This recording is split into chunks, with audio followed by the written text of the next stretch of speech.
تعالى ونفعنا به وبعلومه في الدارين آمين. Kemudian sujudlah sambil bertakbir. Setelah kita membaca doa qunut, jikalau ia salat subuh, maka sujudlah sambil bertakbir. Jadi rukun yang selanjutnya adalah sujud, dan termasuk rukun yang sangat luar biasa di dalam salat, sehingga yang terbanyak dilakukan di dalam salat itu adalah sujud. Kalau membaca Fatihah sekali, rukuk sekali, i'tidal satu kali, sujud dua kali. Begitupun rakaat yang kedua, sujudnya dua kali. Jikalau dua rakaat, berarti sujudnya 4 kali. Jikalau 4 rakaat, berarti sujudnya 8 kali. Ini menunjukkan bahwasanya sujud itu ada kemuliaan tersendiri di dalam salat. Sampai disabdakan oleh Rasulullah di dalam sebuah hadis, aqrabu ma yakunul 'abdu baina rabbih wa huwa sajidun fa akthiru fihi du'a. Yang paling dekat seorang hamba kepada Tuhannya di dalam salat, wa huwa sajidun, ketika ia di dalam sujud. Ketika ia di dalam sujud, fa akthiru fihi du'a, maka perbanyaklah, kata Rasulullah, di dalam sujud itu doa. Perbanyak doa. Ini tidak ditentukan baik di sujud yang terakhir ataupun di sujud manapun, memang dianjurkan doa.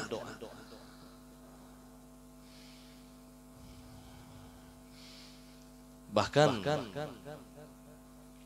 bukan hanya di dalam salat saja disunnahkan sujud. Ada yang perkara di luar salat disunnahkan sujud, seperti sujud tilawah. Ketika ia membaca ayat yang disunnahkan untuk sujud, maka ia sujud sekalipun di luar salat. Seperti membaca salah satu surah Alif Lam Mim Sajadah, atau Iqra bismi rabbikal ladzi khalaq. Dan di akhir surah Iqra itu sunnah sujud sajadah. Jadi kadada rukuk sejadah, kadada i'tidal sejadah. Ini menunjukkan bahwasanya sujud luar biasa di sisi Allah. Sujud syukur adalah rukuk syukur. Ayo kita gawi rukuk syukur. Yang ada hanya sujud syukur, sujud sahwi. Ya Rasulullah, kenapa seseorang dianggap yang paling dekat ketika ia sujud kepada Allah? Karena di waktu sujudlah nampak ubudiyah seorang hamba, nampak ubudiyah, sifat kehambaan seorang hamba itu di waktu sujud. Kenapa? Allah Subhanahu wa ta'ala menciptakan tubuh manusia yang paling mulia adalah wajah. Al-wajhu asyraful a'dha. Wajah itu adalah paling mulia daripada seluruh anggota tubuh kita. Tapi ketika kita sujud, maka kita meletakkan wajah kita ke tempat yang paling hina, yaitu tanah. Siapapun ia, baik ia seorang raja, seorang gubernur, presiden, bila sujud tatap muha ke tanah, tatap muha ke lantai. Kalau pang bila presiden bebantal 2 butik, kada sama.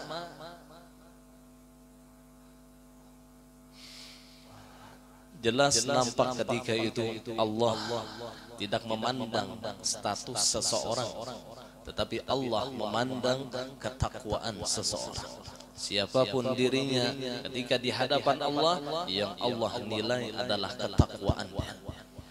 Bukan hartanya, bukan jabatannya, bukan keturunannya, bukan pakaiannya yang Allah pandang.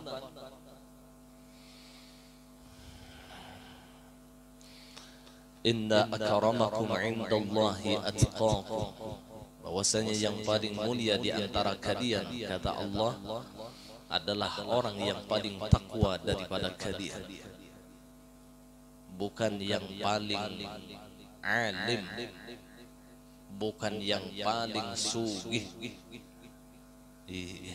Jadi nilai kemuliaan seseorang itu ketika ia bisa bertakwa kepada Allah.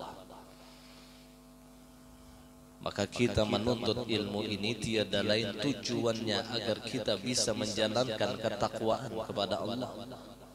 Tidak ada tujuan lain di dalam menuntut ilmu melainkan taqarrub ila Allah, mendekatkan diri kita di hadapan Allah.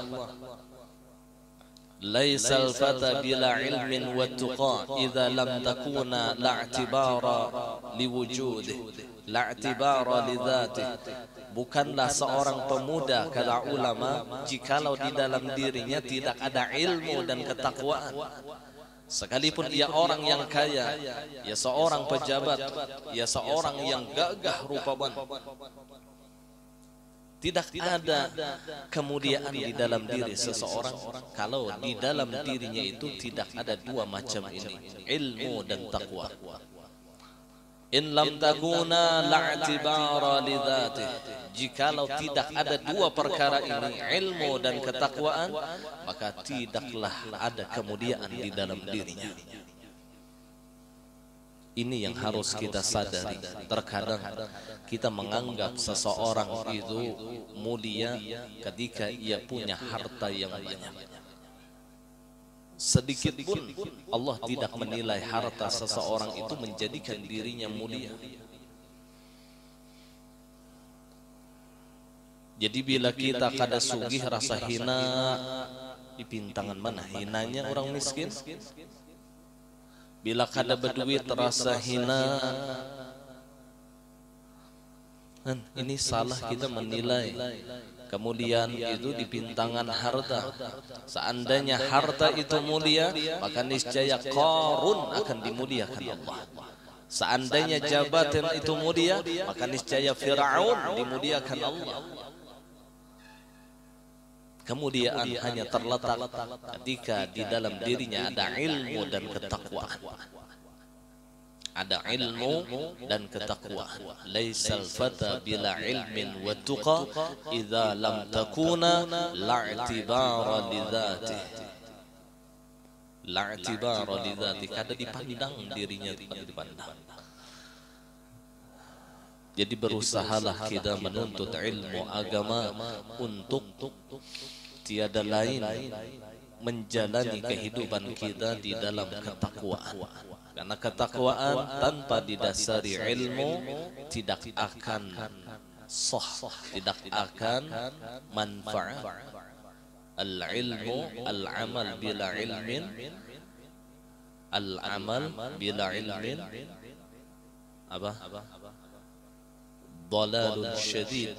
Al-ilmu bila amal dhanbun kabir, wal-amal bila ilmin dalalun syadid.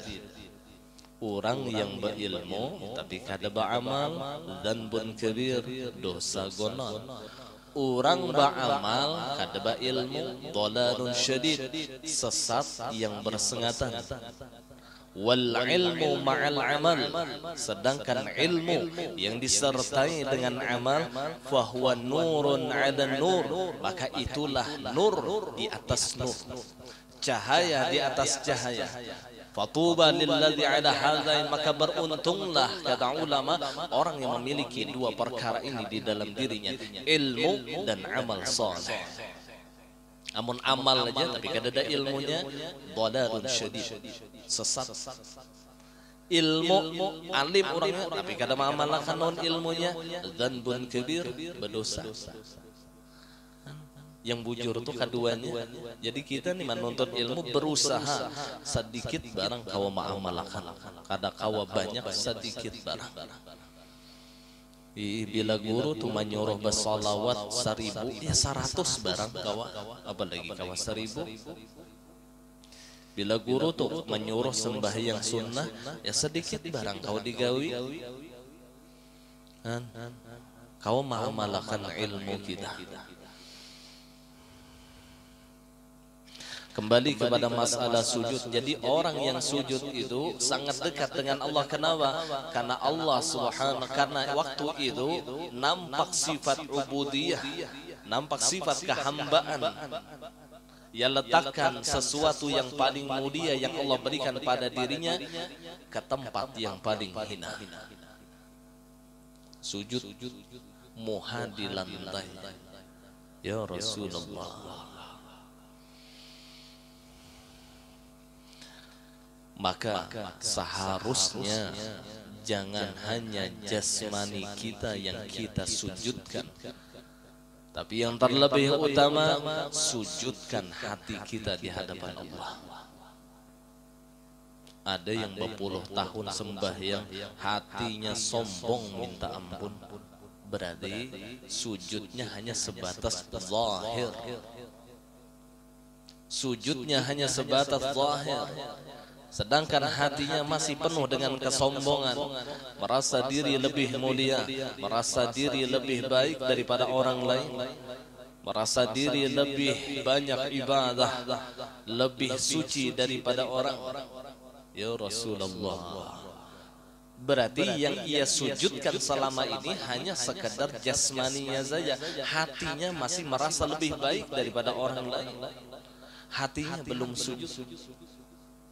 Ayo kita belajar sujudkan jasmani dan hati kita. Jadi zahir dan batin kita sujud di hadapan Allah. Merasa betul-betul ia adalah hamba yang penuh dengan sifat kekurangan. Ya hamba yang jahil, ya hamba yang dhaif, ya hamba yang hina, ya hamba yang tidak memiliki apa-apa dan tidak bisa apa-apa. Itulah hakikat daripada hamba. Ia sujudkan zahir dan batinnya di hadapan Allah.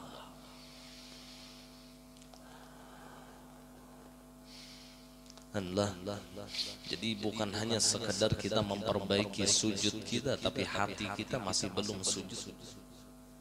Hati kita masih suka berdiri.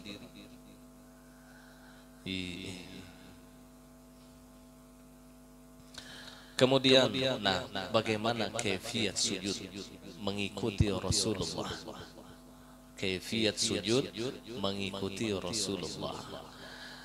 Jadi sujudlah sambil bertakbir. Jadi dari atas Allah sambil bertakbir,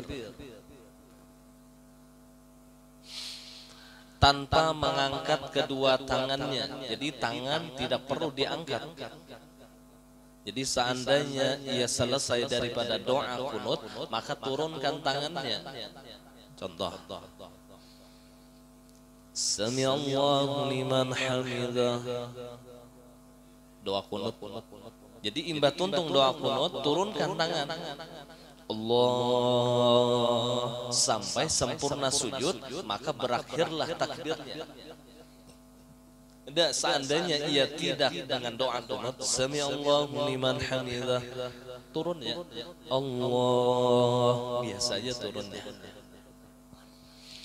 Yang disunnahkan terlebih dahulu diturunkan yang mana? Maka ada dua riwayat di dalam hadis Rasulullah. Ada yang disunnahkan mendahulukan lutut, baru tangan, baru dahi. Tetapi riwayat yang lain ada yang sunnah mendahulukan tangan, baru lutut, baru dahi. Akan tetapi di dalam mazhab Syafi'i yang terlebih afdal, disunnahkan menurunkan terlebih dahulu adalah lututnya, baru kedua tangannya, baru dahinya, beserta dahi itu dengan hidungnya. Jadi hidung ini sentuhkan juga ke tempat sujud kita. Ini dahi misalnya, ini hidung. Allahu Akbar. Jadi dahi lawan hidung diimbai. Jadi lututnya dulu, baru kedua telapak tangannya, baru dahinya. Seperti ini. Allahu Akbar. Dan meletakkan ke tempat sujud sebagaimana kita takbiratul ihram. Takbiratul ihram kita bagaimana? Jikalau seperti ini, maka posisi dalam sujud pun seperti ini. Allah, jadi posisinya seperti ini. Tapi jikalau seperti ini, maka posisi di dalam sujudnya pun juga seperti ini.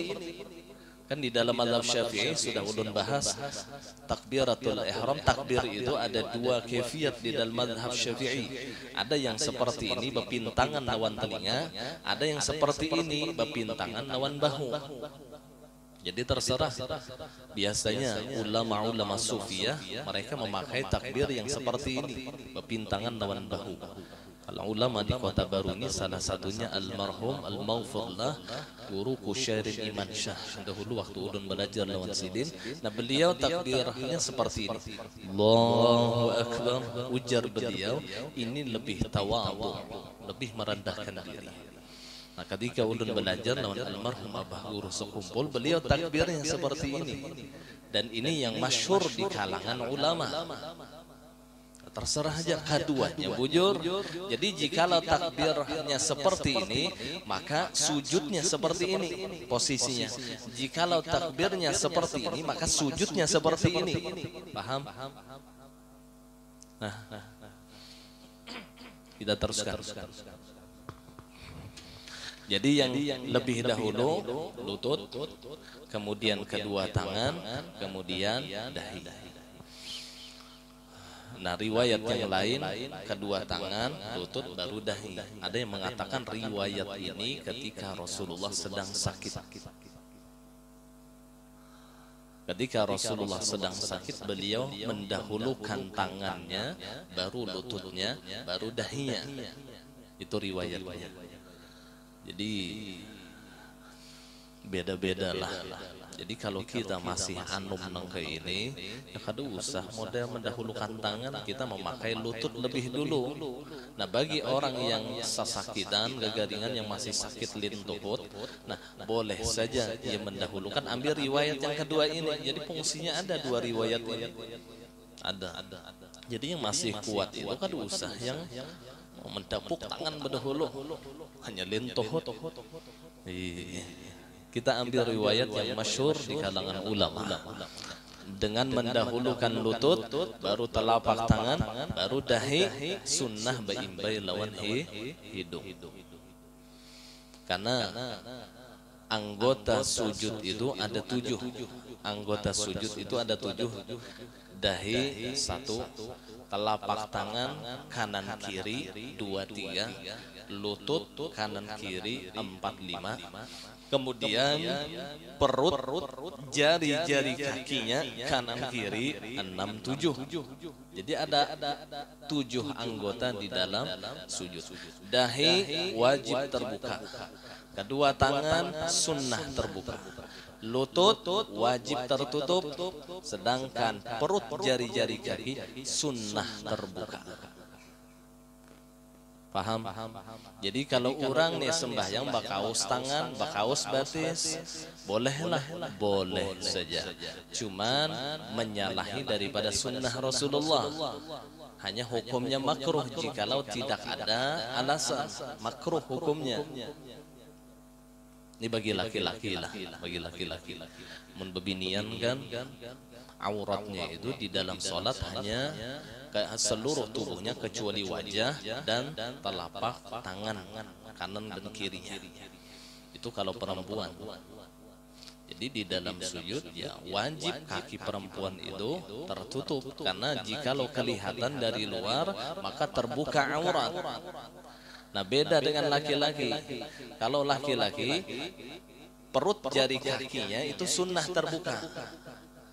Kemudian telapak tangannya sunnah terbuka, lututnya wajib tertutup, wajiblah. Jadi bila terbuka karena kelihatan aurat. Nah sedangkan dahinya wajib terbuka. Jadi kalau dahi pian tak tutup lawan kupiah. Nah sembahyang.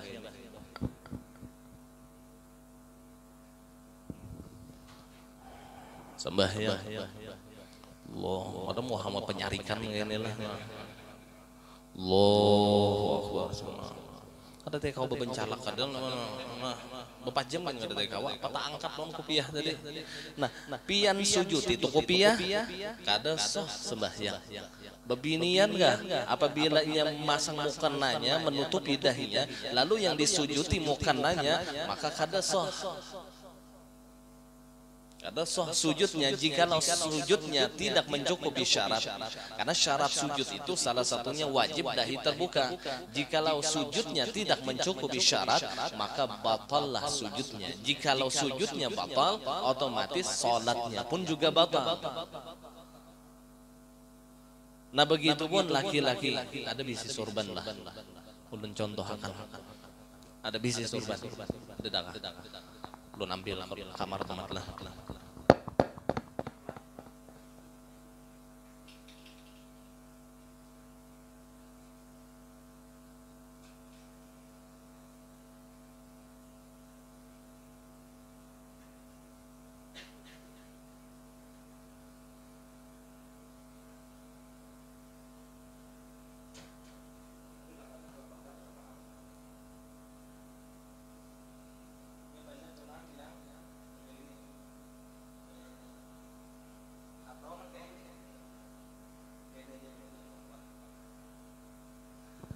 Jadi ketika inya sujud Allah surbannya tak tempat sujud yang disujutinya surbannya atau ridanya yang disujutinya maka sujudnya kada sah.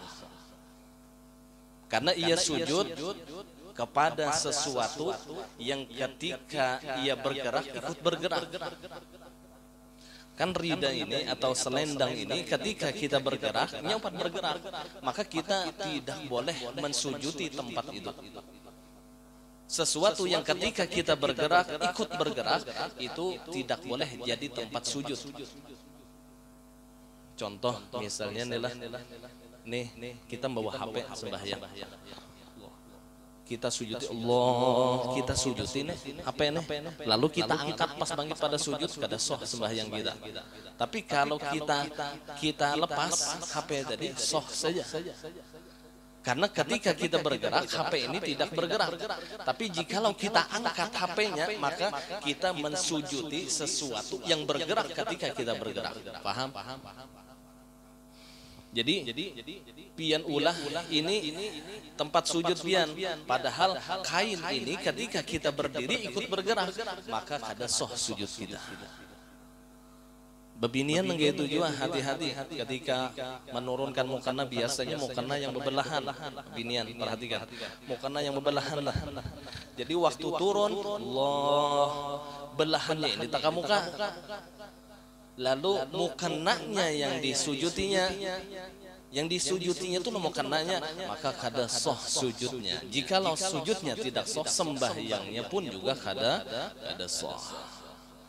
Ini penting diperhatikan. Nah, ini nalah hati-hati. Jadi bila sembahyang tak terlipat ke situ tempat sujud kita sujuti kada sah.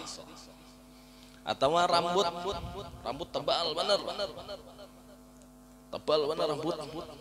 Nah, disujutinya jadi murni seluruh tempat sujudnya itu mengenai rambutnya, maka kada sah.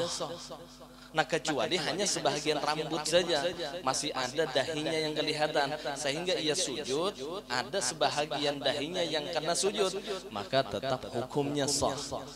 Nah, ini fungsinya kopiah nih. Kopiah ini untuk supaya rambut nih jangan terturun. Itu fungsinya. Dan memang kopiah itu salah satu daripada sunnah Rasulullah di dalam sholat. Karena Rasulullah ketika sholat beliau memakai kopiah. Paham masalah ini? Jadi wajib dahi ini terbuka. Jangan meletakkan dahi kita ke tempat sujud yang mana tempat sujud itu ketika kita bergerak inya bergerak. Ketika kita bergerak inya bergerak. Itu rumusnya. Amun sejadah pangguru ya kada masalah. Sejadah kan kita waktu bangkit pada sujud bergeraklah sejadah tadi. Ya kada bergerak. Artinya lepas pada kita kada masalah. Yang dikhawatirkan pakaian kita kayak rida.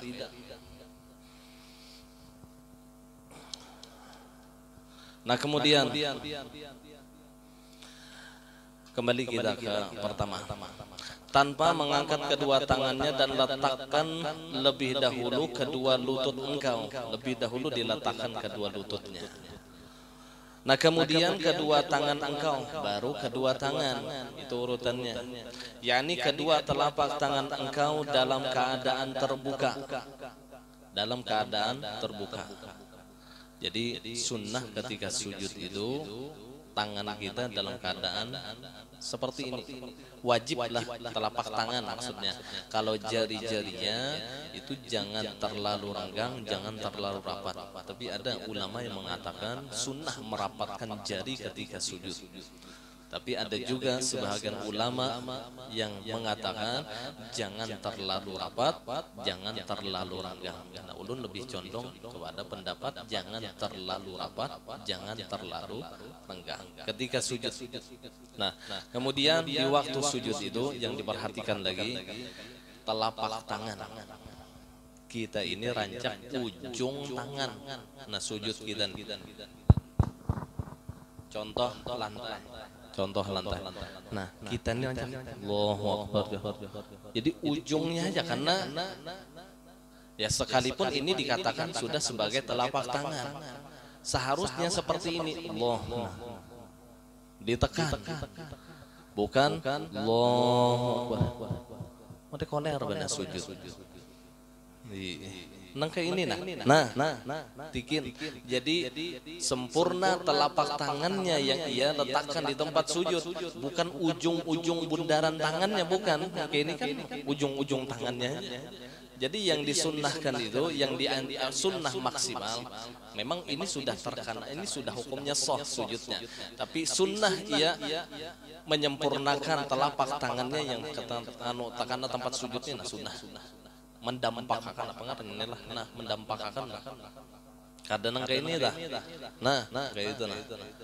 Makanya baik ulun praktekakan kayak ini, saya ngalih kata-katanya mendampakkan nggak. Nah ditikin, telapak tangannya tuh ditikin. Kemudian dahi engkau dalam keadaan terbuka. Wajib dahi kita dalam keadaan terbuka. Kalau tangan kan sunnah dalam keadaan terbuka, sunnah. Dan letakkan hidung engkau sejajar dengan dahi. Jadi hidung sejajar dengan dahi. Dan meletakkannya itu beimbai. Dahi lawan hidung ini beimbai. Kada dahi dahulu tak hidung, kada beimbai hidung lawan dahi. Allahu Akbar. Jadi setelah sempurna sujudnya baru Allahu Akbar, selesai takbirnya. Jadi ketika ia bergerak sampai ia sempurna sujud baru selesai takbirnya. Sehingga seluruh gerakannya diisi dengan zikrullah. Diisi dengan zikrullah. Wajib menempelkan dahi pada tempat sujud. Wajib menempelkan dahi pada tempat sujud.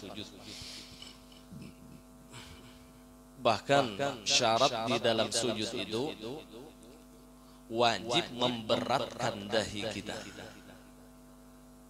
Memberatkan itu jangan diarit waktu sujud tuh, jangan diarit. Ini misalnya kepala kita nih baratnya 2 kilo atau 1 kilo lah. Nah nang kayak apa, gula 1 kilo tuh menindih sejadah, nang kayak apa rasanya? Paham? Gula tuh 1 kilo menindih sejadah, nang kayak apa baratnya? Nah nang kayak itu tuh, seandainya kepala kita nih kita ukur kurang lebih 1 kilo. Nah nang kayak itu kita memberatkan kepala kita, meletakkan di tempat sujud. Jadi jangan diarit, jangan ada yang orang marit sujud bebaya kena dahi, jangan. Syarat di dalam sujud itu adalah memberatkan kepalanya ketika sujud, itu syaratnya lah. Sedangkan membuka anggota sujud yang selain itu adalah mandub. Mandub itu sunnah. Dan membuka kedua lutut adalah makruh. Membuka kedua lututnya makruh. Bahkan ada ulama yang mengatakan haram. Kenapa? Karena dikhawatirkan akan kelihatan auratnya. Sekalipun lutut ini bukan aurat, karena memandang di dalam kaidah ma la yatimul wajib illa bihi fahuwa wajib, sesuatu yang tidak sempurna kewajiban kecuali dengannya maka dihukumkan sebagai kewajiban. Kan aurat itu baina surah wa rukbah, antara lintuhut, antara pusat lawan lintuhut, itu aurat. Berarti pusat lawan lintuhut lain aurat.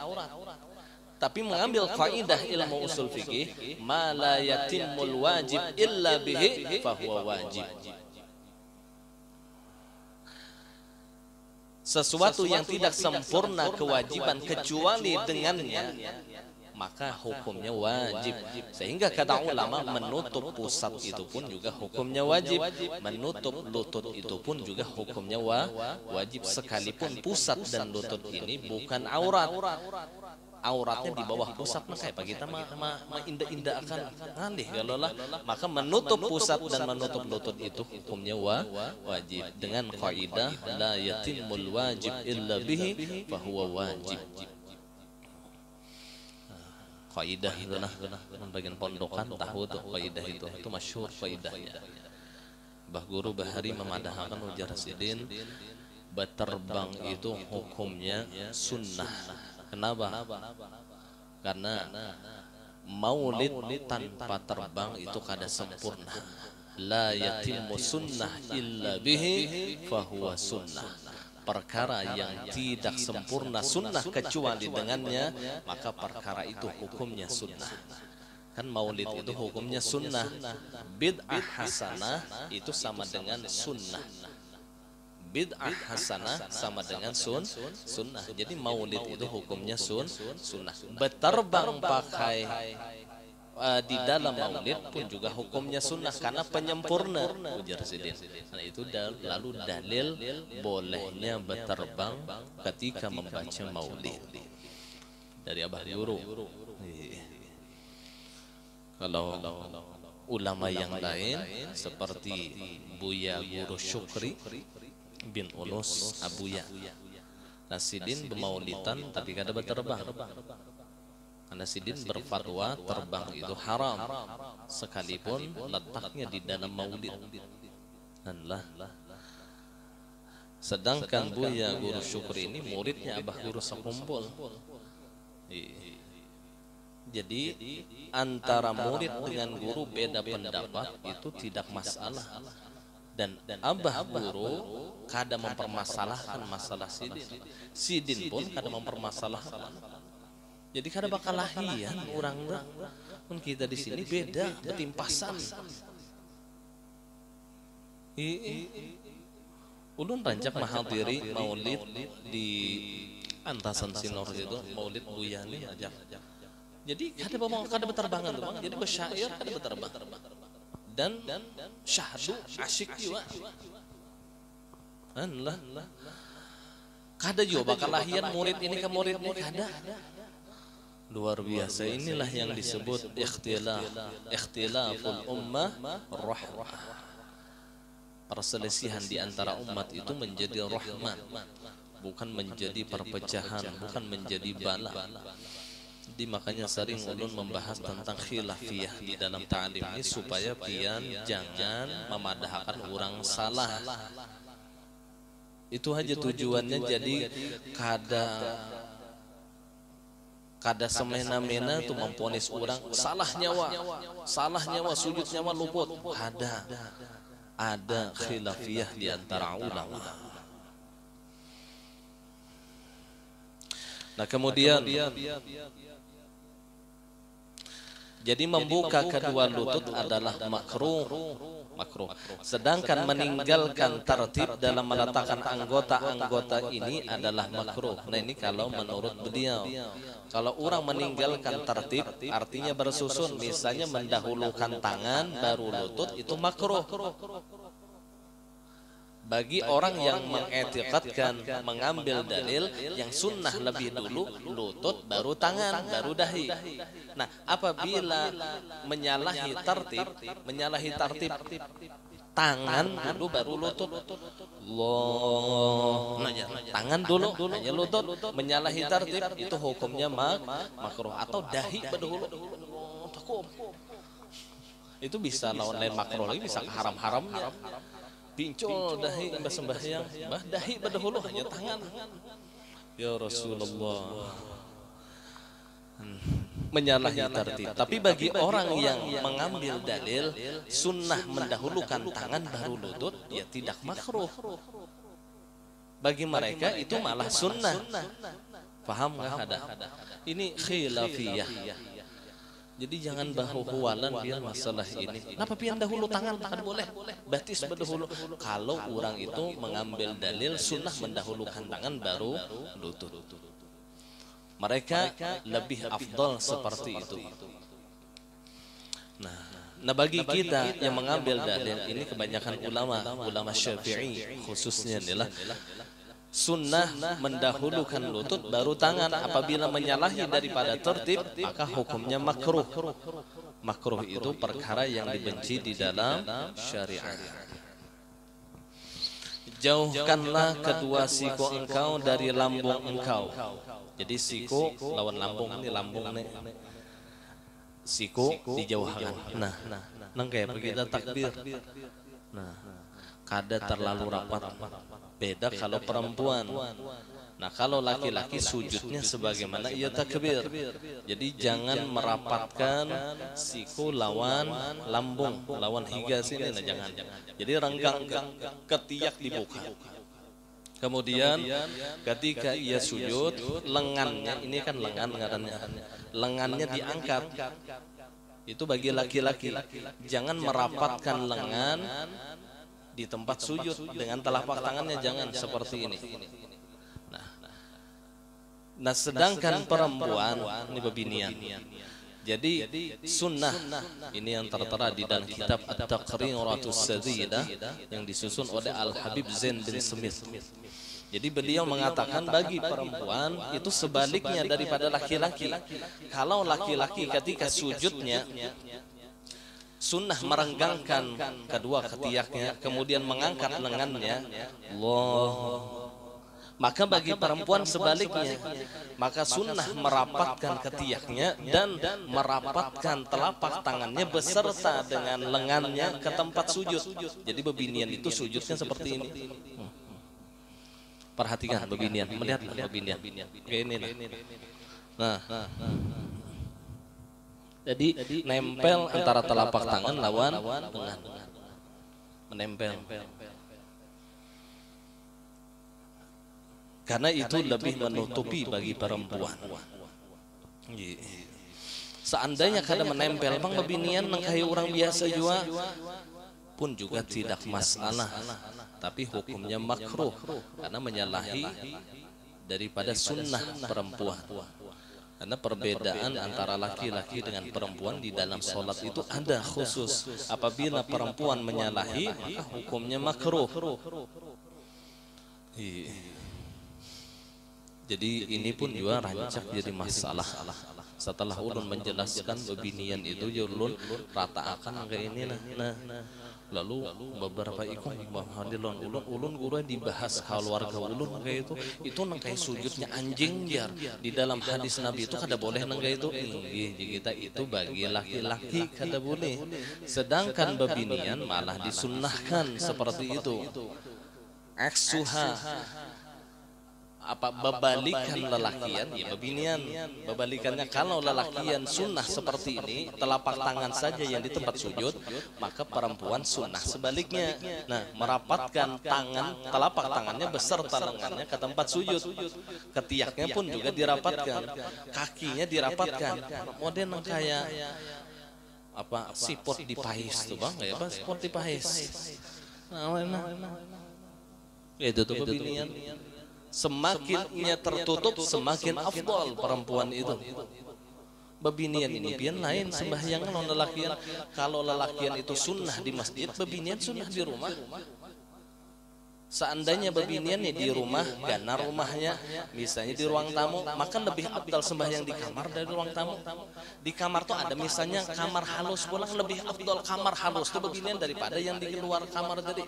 Kan gitu tuh. Semakin tertutup, semakin afdal bagi perempuan. Jangan dipadahkan, guru aja kada membolehkan bebinian ke masjid, tumbur pula. Ini dengar nih rancang itu ya mulah fitnah. Bukan lebih afdal, ini masalah keafdalan. Lebih afdalnya perempuan itu sholat di rumah, bukan sholat di masjid. Lebih afdal. Amun di masjid boleh. Kadang memadahkan larang, cak salah nyaman mana menyimpulkan berarti dekat boleh di masjid lah aja. Kadang ngaran aja lebih afdal itu lebih banyak pahala pian sembahyang di rumah. Yang kadang ulun sebelum jadi fitnah ulun sampaikan bedahulu. Jangan ulun padahkan orang guru ibu ya kadang membolehkan sembahyang di masjid bebinian ada. Boleh, tapi afdalnya di rumah. Itu pun seandainya boleh juga, maka dijaga cara berpakaiannya, dijaga cara bersoleknya. Jangan ke masjid model kayak ke pasar, model kayak ke undangan, jangan. Tabarrujal jahiliyah, bersolek seperti jahiliyah itu dilarang oleh agama. Sederhana saja. Kalau bisa yang ke masjid itu yang tuhaan yang bau minyak angin, minyak urut. Ini ke masjid bilang mentingor baunya, lalu jadi fitnah. Yang anuman tuh rancak bebinian hendak juga sembahyang tarawih di masjid, jadi fitnah pun bukan pahala yang didapat, malah maksiat jadinya. Harum Mbah tuh pulang boleh diantarakan pacar, datang dibawa pacar, bepadah beribadah, mengeramput lalu ibadahnya di mana? Allah, jadi kuitan ini perlu diperhatikan kekanakan kita. Ini pina iya bang, ulun mai turun jar belajar, kayaknya non pacarnya. Jadi menlawan pacar juga belajaran, kata usah masing-masing bahkan darah. Akhirnya ibadah jadi maksiat. Karena pas balik pelajaran singgah ya kemana kan itu ngalihnya pulang. Ya Rasulullah. Akhirnya guru yang jadi fitnah.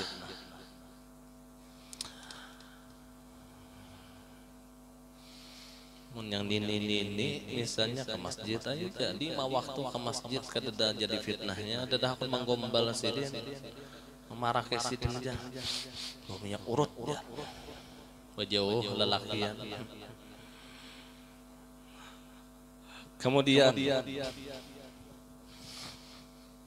nah babinian lah perhatikan tadi masalah merapatkan tadi. Jadi sunnah perempuan itu telapak tangan dengan lengannya itu diletakkan di tempat sujud, merapatkan. Jadi enggak itu. Siput dipais tadi bang, kayak pak. Simpun. Jangan kayak lelakian. Dan angkatlah perut engkau di atas kedua paha engkau bagi lelakian. Jadi parut lawan paha ada jarak, itu lelakian. Sedangkan perempuan melekatkan perut dengan pahanya, itu lelakian. Itu babinian maksudnya. Jadi kalau babinian, parut lawan paha sampuk. Kalau lelakian, parut lawan paha renggang. Jangan berikir antara paha lawan parut, jangan. Waktu sujud makruh hukumnya. Jadi sunnah merenggangkan antara paha dengan perut. Sedangkan laki-laki perempuan sunnah merapatkan perut dengan pahanya. Beginian. Jadi parut lawan paha itu dilekatkan. Kemudian nah ada ya di sini mau uyuhnya menjelaskan. Sedangkan perempuan Ulun akan pindah nahap tadi. Sedangkan perempuan jangan melakukan itu demikian juga banci atau khunsa. Jadi kalau perempuan jangan melakukan seperti laki-laki. Jadi merapatkan seluruh tubuhnya ke tempat sujudnya. Jadi yang tangan ketiak ditutup, lengan lawan telapak tangan dirapatkan ke tempat sujud, parut lawan pahanya dilekatkan, dirapatkan. Itu bebinian. Demikian juga banci, bencong lah berarti lah. Yang kebebinian atau khunsa yang dimaksud di sini orang yang punya dua kemaluan. Khunsa itu mun kita di sini kan asal diisi apa itu ngarannya susunduk lawang dipakai jadi apa berapa ya? Itu yang haram. Ini kada orang ini memiliki dua kemaluan, khunsa namanya. Nah itu yang dipadahkan banci di dalam kitab. Bencong di kitab itu nya punya dua kemaluan. Sedangkan bencong wadah kita butuh dipagat. Dioperasi, operasinya 15 juta, dijadikan ampun bebinian. Ini yang haram. Jangan salah paham, di kitab itu ada aja khunsa juga. Khunsa di sini maksudnya punya dua kemaluan. Ada dakar, ada faraj. Ada kemaluan laki-laki, ada kemaluan perempuannya ada aja. Mah adalah kayak itu. Periksa aja di Kota Baru nih. Periksa. Ulun gitu kada tahu juga. Adakah ada? Tapi ada memang. Ada orang Mahabharata. Orang rumah 10 dahulu. Waktu ulun belajaran masalah khunsa memang ada kalinya di Kota Baru. Oh, kira ulun di luar negeri kan di manakah adanya? Ini wadah kita ini ada ya, berarti ada aja cuman orang kada bahabar. Kira-kira ada batingil ya. Berarti paler di bawah paler tuh ada ulang. Berarti kawa aja yang ada di palar dulu. Kada kawa juga di palar. Kada kawa juga lengkok-lengkok. Jar paloy bahari hendak kawin jar abah sampaikan dahulu pakakasikam sampai ke burit panjangakan dahulu palo ini mulai awal karena syarat kawin harus nangkai itu jadi hari-hari kayaknya pas sudah sampai bah jar sampai sudah ampun ulun kaburit jar abah palar ya dulu yang ada pikiran mengawinakan ada palar yang ada jar abah bongol mana jar palar. Ya Allah. Kembali kita masalah lain. Jadi khunsa di sini ia punya dua kemaluan. Nah biasanya mengetahui perempuan atau laki-laki jikalau sudah besar apakah keluar haid. Apabila keluar haid maka dipastikan ia seorang perempuan karena punya rahim. Nah jikalau tidak keluar haid maka bisa jadi itu laki-laki. Nah itu aja penentuannya.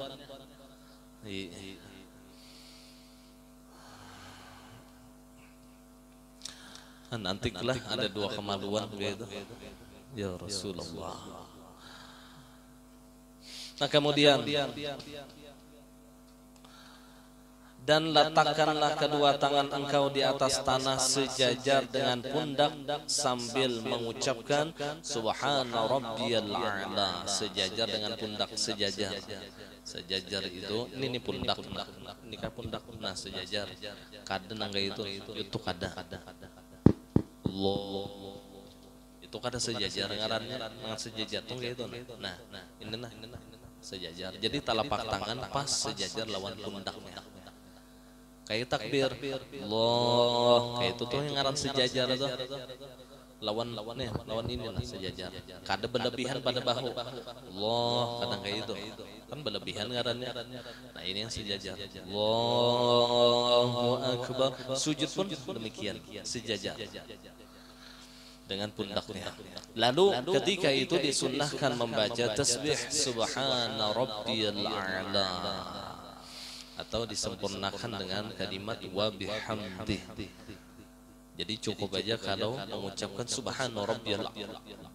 Subhana rabbiyal a'la, subhana rabbiyal a'la, subhana rabbiyal a'la. 3 kali atau 7 kali atau 10 kali. Jadi boleh 3, boleh 7, boleh 10 kali. Tapi bagi imam maka cukup 3 kali, jangan lebih daripada 3 kali. Itu bagi imam. Tapi jikalau kita sholat sendirian maka lebih dari 3 itu dianjurkan, bisa 7 kali atau 10 kali. Subhana rabbiyal a'la, subhana rabbiyal a'la. Maha suci Allah, maha suci Tuhanku, zat yang maha tinggi. Subhana rabbiyal a'la, zat yang maha tinggi. Makanya ar-rafiqul a'la, jangan ar-rafiqul a'la, salah juga tuh. A'la itu artinya tinggi. A'la paling tinggi. Ar-rafiq itu teman yang paling tinggi. Bahkan ulama memadahkan ar-rafiqul a'la itu salah satu ismun min asma'ir rasul, salah satu nama daripada nama Rasulullah. Jadi gelar Rasulullah itu salah satunya ya rafiqul a'la. Nah, makanya majelis ini ulun ngarani ar-rafiqul a'la, mamil berkah. Dan di dalam riwayat kalimat yang sering diucapkan Rasulullah sebelum ajal beliau tiba, ar-rafiqul a'la, ar-rafiqul a'la. Jadi tafsir ar-rafiqul a'la ini panjang lebar. Ada yang mengatakan ar-rafiqul a'la itu Allah Ta'ala, ada yang mengatakan an-nabiyyin was-siddiqin wasyuhada was-salihin, ada yang mengatakan itu Ahmad. Anda kalau ulun jelaskan nih mau pulang. Ahmad ya ada dahulu ambil ya Ahmad, ya Muhammad, ya Rafiqul A'la. Ya ada salah satu pujian Rasulullah itu salah satunya gelar beliau Ar-Rafiqul A'la. Nah, subhana rabbiyal a'la itu sama kalimatnya a'la juga. Cuman sandarannya ke Allah Ta'ala. Memang kalau Rasulullah pun juga a'la, tapi tetap a'lanya kahaman yang kayak ar-ra'ufur rahim. Rasulullah itu punya ar-ra'uf, punya sifat ra'uf, pun juga punya sifat rahim. Allah Ta'ala pun juga ra'ufur rahim juga. Tapi ra'ufur rahimnya Allah itu qadim, sedangkan ra'ufur rahimnya Rasulullah itu muhaddad kepada makhluk. Jadi jangan juga disamakan Muhammad tuh ya Allah Ta'ala sudah ada. Luput orang menyamakan begitu. Tetap ar-rabbu rabbun wa in tanazzal wal 'abdu 'abdun wa in taraqa. Tuhan tetap Tuhan sekalipun ia bertajalli kepada makam yang paling bawah, hamba tetap hamba sekalipun ia sampai kepada martabat yang paling atas, tetap hamba. Jadi Nabi kita Muhammad itu tetap hamba Allah, kada kawa jadi Tuhan. Nah, hati-hati mengkaji masalah ini adalah Muhammad ya Tuhan sudah ya. Tuhan tuh ya Muhammad sudah. Kada nangka itu yang sesat pengajian Nur Muhammad. Mengqadimkan Nur Rasulullah sesat. Hati-hati mengkaji Nur Muhammad nih, jangan dikira Nur Muhammad itu kajiannya bujur aja. Banyak yang sesat masalah Nur Muhammad nih. Karena salah di dalam memahami masalah hamba itu. Setinggi-tingginya pangkat Rasulullah tetap hamba Allah. Sekalipun asma Allah yang 99 itu ada di dalam diri Rasulullah, tetap sifat Rasulullah itu sebagai hamba, bukan seperti itu Tuhan. Sedangkan sifat Tuhan walam yakul lahu kufuwan ahad, kada kau dibandingkan. Kasih sayang Allah itu kada kau dibandingkan lawan kasih sayang makhluk. Bun Allah Ta'ala itu kasih sayang kada bapilih yang kafir dibari Allah, yang maksiat dibari Allah, yang fasik dibari Allah, yang pina taat tapi dibari yang pina kafir sugih kan? Jadi ini Allah menunjukkan bahwasanya ketika di dunia Allah itu memandang orang itu kada pandang bulu, sabarataan dibari oleh Allah. Tapi orang yang ahli ibadah, orang yang dekat terkadang tidak terlalu diberi masalah dunia. Kenapa? Karena mereka akan diberi oleh Allah kelak di akhirat jauh terlebih baik daripada pemberian dunia. Mapa jeung Daniela waktu belum menuntut ilmu tijar sakit bener aja, anu nyaman bener aja. Pas sudah menuntut ilmu sandet-sandet. Ini merusak hati ini bila biar nggak ada paham. Padahal itulah bukti sayangnya Allah lawan kita. Karena kenikmatan dunia ada batasnya. Satu mata aja nikmat dunia, tapi nikmat di akhirat jauh lebih besar. Wal akhiratu khairul laka minal ula. Akhirat lebih baik bagi engkau daripada dunia. Jadi jangan sedih, amun di dunia nih sakit. Memang ujar Sayyiduna Ali, ad-dunya sijnul mu'min wa jannatul kafir. Dunia ini penjara lawan orang beriman dan surga bagi orang kafir. Di surga bagi orang kafir. Jadi dahulu ada riwayatnya bahwasanya siapa ulun kedingat sahabat atau cucu Rasulullah, ulun kedingat lagi. Kalau kada khilaf cucu Rasulullah. Ya, Sayyiduna Hasan kalau ada khilaf. Sayyidina itu orang yang megah pakaiannya. Megah. Jadi bila berkuda itu dengan kemegahan. Dan banyak juga diisi macam-macam harta dunia ini. Jadi orang kafir nih sakit mana hidup miskin. Tapi ia mendengar perkataan Sayyiduna Ali, Abah Ikam, dia memadahkan bahari ad-dunya sijnul mu'min. Dunia ini penjara lawan orang beriman, wa jannatul kafir, surga lawan orang kafir. Buktinya salah. Aku ketika di dunia sakit benar. Ikam yang dipadahkan Abah Ikam tuh sing nyamanan Ikam di dunia. Berarti salah pandiran. Ujar Sayyidina Hasan radhiyallahu anhu. Kalau kada khilaf kisahnya seperti itu. Jadi jar Sidin, ulun ini nyaman di dunia, di akhirat nyaman lagi. Pian tuh sakit di dunia, sakit lagi di akhirat. Jar orang kafir banget benang kayak ini ulun jadi Islam aja sudah. Akhirnya masuk ke dalam Islam. Namun di dunia sakit, itulah orang kafir kan nikmatnya itu masih nyaman. Ujar Sidin, Ikam nih sakit di dunia masih nyaman. Mun Ikam ke akhirat sakit lagi pada itu. Lalu takutan.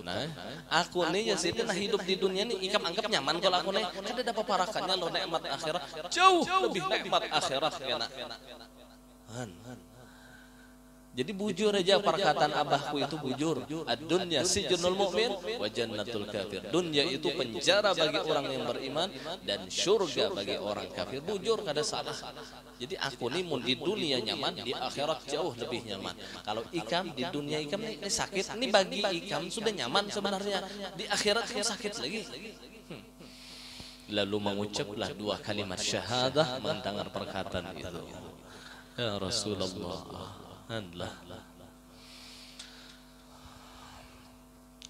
Jika engkau sholat sendirian, jadi boleh aja lebih daripada 3 kali, amun sorongan. Demikian pula jika engkau sholat berjamaah dan imam memanjangkan sujud, imam nih panjang sujudnya, kita panjang akan juga bacaan kita. Kita nih sudah tuntung subhana rabbiyal a'la, subhana rabbiyal a'la, subhana rabbiyal a'la 3 kali. Imam masih sujud tambahi subhana rabbiyal a'la, subhana rabbiyal a'la, subhana 10 kali sudah. Sujud saja masih imam subhana rabbiyal a'la tambahi ya. Jangan berdiam, atau diisi dengan doa. Diisi dengan doa. Misalnya ihdinas siratal mustaqim, kan sudah disampaikan, bagus dibaca ketika sujud. Atau rabbana atina fid dunya hasanah. Kalau ingin qabul hajat, maka yang bagus ya Ahmad, ya Muhammad, ya Abul Qasim 40 kali di waktu sholat sunat hajat. Jadi waktu sembahyang sunat hajat, maka di sujud terakhir baca ya Ahmad, ya Muhammad, ya Abul Qasim. Apalagi ditambah dengan tasbih Nabi Yunus 40 kali, la ilaha illa anta subhanaka inni kuntu minadh dhalimin. Nah, setelah selesai maka ungkapkan hajat kita kepada Allah, maka niscaya segera dikabulkan oleh Allah. Karena memang sujud itu tempatnya kita memohon kepada Allah, tempatnya kita memanjatkan doa. fa'aktsiru fihi du'a. Perbanyak kata Rasulullah di dalam sujud engkau itu doa. Adapun bagi seorang imam janganlah melebihi dari 3 kali. Jadi imam itu jangan lebih pada 3 kali. Jadi yang perlu diperhatikan lagi, ulun-ulangi masalah sujud yang anggota 7 tadi. Anggota 7 itu wajib diletakkan di tempat sujud. Yang sering terjadi adalah kesalahan di dalam meletakkan perut jari kaki ketika sujud. Perut jari kaki. Jadi perut jari kaki itu ini misalnya batis. Sudah contoh aja. Kamera. Nah. Yang ngarannya perut itu nih. Di perut. Jadi kalau sujud seperti ini sujud yang sah. Ininya yang dikenakan. Tapi jangan ininya. Nah. Ini ngarannya kepala jari lain perut atau ininya ini maginnya salah. Allah subhanallah subhanallah bacaan tapi batisnya nang ini ya kada sah sujudnya. Paham sampailah kamera. Nah ini banyak aja masih orang nangga itu sujud kan kada tahu di syarat sujud.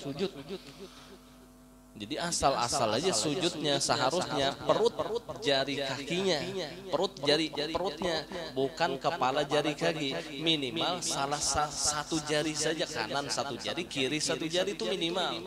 Yang maksimal, sunnah yang maksimal, ya letakkan perut seluruh jari kaki kanan dan kirinya dan menghadap kiblat. Nah, dibengkokakannya seluruhnya menghadap kiblat, itu sunnah yang maksimal.